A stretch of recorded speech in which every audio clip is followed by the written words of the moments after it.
3.2风台昨中昼伫高雄小港登陆，这个风台过去3点钟以来，暴风圈已经大大缩小，目前已经变做热带性低气压。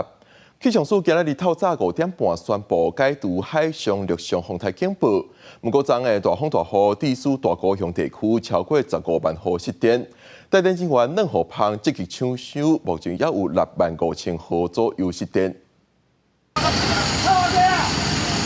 台电人员伫风雨当中抢修，就算天色已经暗啊，抢修人员把握时间，要互民众赶紧恢复用电。山土风台伫高雄小港登陆，强风大水后造成高雄大小宽路甲开线跳脱140条，大开雄地区超过15万户停电。为赶紧恢复用电，台电动员北部5个区处派11个工作班落南协助抢修。高雄凤山区处动员400多人全力抢修。第暗时已经复电5成，暗过这风台也互高雄出现未少灾情，尤其伫港区破纪录的强阵风，互未少船拢吹海去。系我咧顺船着，你的船有安怎？我的船对面无安怎，玻璃破的尔，玻璃破。风甚至玻璃破的。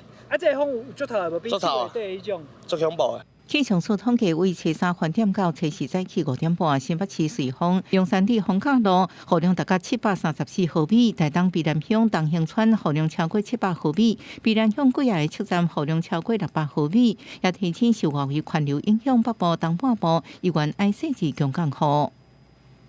台风或热带性低气压会有环流影响，所以就是基隆台湾北部、东半部地区还有马祖都是短暂阵雨或雷雨。